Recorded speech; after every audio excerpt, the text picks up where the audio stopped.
Awali aktivitas dan pelayanan Anda melalui renungan pagi menjadi putra dan putri Allah. Terdengar panggilan Roh untuk mengangkat salib, dan mereka yang mengangkat salib akan menemukan bahwa salib mengangkat mereka. Dituliskan oleh Ellen G. White bersama Pendeta Denny Kanajo. Selamat mendengarkan. Shalom, salam sejahtera untuk para pendengar dimanapun Anda berada saat ini. Kita berjumpa kembali dalam mendengarkan firman Tuhan melalui audio renungan pagi. Pada tanggal 9 Agustus 2021 dengan judul Anak-anak Allah oleh Darah Kristus. Sebelum kita melanjutkan bacaan renungan kita pada pagi hari ini, saya mengajak untuk kita semua para pendengar yang setia untuk berdoa bersama-sama. Bapa di sorga, terima kasih oleh karena begitu besar kasih dan rahmat Tuhan bagi kehidupan kami, lebih khusus panjang malam di dalam tidur kami. Hingga tiba di pagi hari ini kami bangun dengan tubuh sehat dan segar.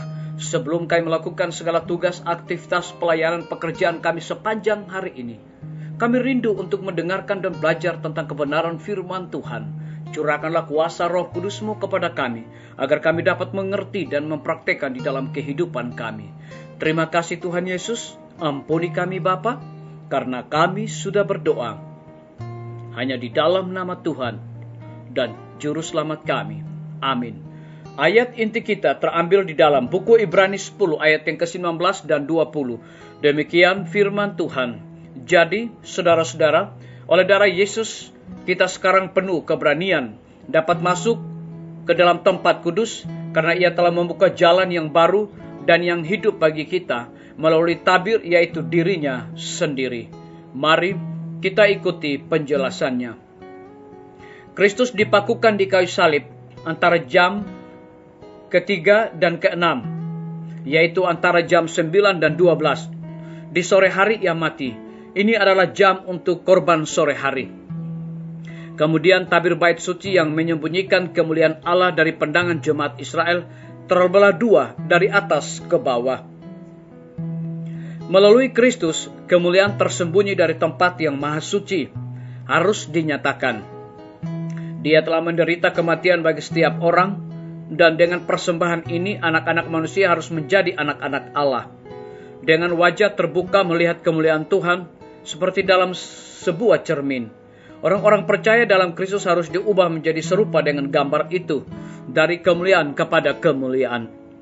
Tutupan grafirat yang di atasnya kemuliaan Allah dihinggap di tempat yang maha suci, terbuka bagi semua yang menerima Kristus sebagai pendamaian bagi dosa, dan melalui perantaraannya mereka dibawa ke dalam persekutuan dengan Allah. Tabir itu koyak, dinding pemisah dirubuhkan, surat utang dengan segala syaratnya dibatalkan, oleh darahnya permusuhan dihapuskan. Kisah sederhana tentang salib Kristus, penderitaan dan kematiannya bagi dunia, kebangkitan dan kenaikannya, pengenteraannya untuk orang-orang berdosa di hadapan Bapa, menundukkan dan menghancurkan hati yang keras dan berdosa, dan membawa orang-orang berdosa kepada pertobatan. Roh Kudus mengatur hal itu di hadapannya dalam terang yang baru. Dan orang berdosa menyadari bahwa dosa pastilah kejahatan yang luar biasa, sehingga menuntut pengorbanan yang demikian untuk menebusnya. Betapa hebatnya dosa itu, bahwa tidak ada obatnya selain kematian. Anak Allah dapat menyelamatkan manusia dari konsekuensi kesalahannya. Mengapa ini dilakukan bagi manusia? Itu karena Allah mengasihinya dan tidak mau ada binasa, tetapi semua harus bertobat, percaya pada Yesus sebagai juru selamat pribadi, dan memiliki kehidupan yang kekal. Biarlah bacaan renungan kita saat ini akan menjadi berkat bagi kita semua. Mari kita tunduk kepala dan berdoa. Bapa di sorga, terima kasih karena firman Tuhan pada pagi hari ini mendatangkan berkat bagi masing-masing kami, lebih khusus memberikan penjelasan kepada kami bahwa Kristus dipakukan di kayu salib antara jam ketiga dan keenam, yaitu antara jam 9 dan 12. Di sore hari Ia mati, ini adalah jam untuk korban sore hari. Kemudian tabir bait suci menyembunyikan kemuliaan Allah dari pandangan jemaat Israel terbelah dua dari atas sampai ke bawah. Terpujilah namamu ya Tuhan. Pada pagi hari ini, hamba berdoa untuk pemerintah kami. Tuhan memberkati Bapak Presiden bersama dengan wakil, para menteri dan stafnya, Bapak Gubernur bersama dengan wakil, Bapak Bupati bersama dengan wakil, Bapak Wali Kota bersama dengan wakil, camat dan stafnya, kepala desa, lurah, RT, RW dimanapun mereka berada saat ini.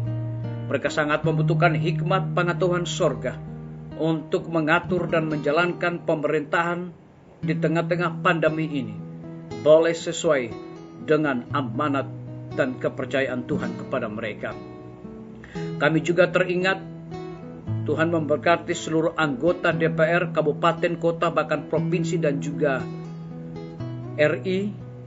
Kiranya hikmat sorga Tuhan berikan kepada mereka di dalam setiap mengambil keputusan untuk menjadi berkat bagi masyarakat Indonesia. Kami teringat para tim medis, Tuhan berkati dokter, perawat, bidan, semua para pekerja kesehatan yang ada di setiap rumah sakit. Mereka sangat membutuhkan kuasa Tuhan, hikmat, pengetahuan sorga. Lipat gandakan mereka kekuatan kesehatan agar mereka dapat memberikan pelayanan dengan sukacita kepada orang-orang yang sakit, bahkan yang terpapar oleh karena COVID. Kami juga berdoa untuk guru-guru, kepala sekolah, dan semua siswa dimanapun mereka berada. Tuhan lindungi, pelihara mereka, curahkan hikmat pengetahuan sorga juga. Kami juga berdoa untuk pimpinan-pimpinan organisasi gereja Tuhan, dari tingkat yang tertinggi sampai kepada gembala jemaat. Mereka sangat membutuhkan kuasa Roh Kudus dalam pelayanan mereka. TNI, Polri, PNS, wira swasta, petani, pedagang, nelayan, ojek online, dan saudara-saudara kami yang ada di dalam penjara. Tuhan cukupkan kebutuhan mereka, berikan kekuatan, kesehatan, sukacita di dalam menjalankan tugas dan tanggung jawab mereka. Kami juga berdoa untuk para pendengar yang setia dimanapun mereka berada yang berulang tahun saat ini. Dengan bertambahnya usia yang Tuhan percayakan dalam hidup mereka, biar mereka selalu bersyukur dan melayani Tuhan senantiasa. Yang sedang sakit, Tuhan sembuhkan, jamah mereka agar mereka sehat, nama Tuhan dipermuliakan. Yang ada di dalam kebimbangan, Tuhan berikan kepastian hidup kepada mereka. Yang membutuhkan biaya untuk pendidikan kelanjutan anak-anak mereka, Tuhan cukupkan segala kebutuhan mereka, berkati juga pekerjaan mereka. Terima kasih Tuhan Yesus, ampuni kami Bapa, karena kami sudah berdoa hanya di dalam nama Tuhan dan Juru Selamat kami. Amin. Sampai jumpa. Tuhan Yesus memberkati kita semua.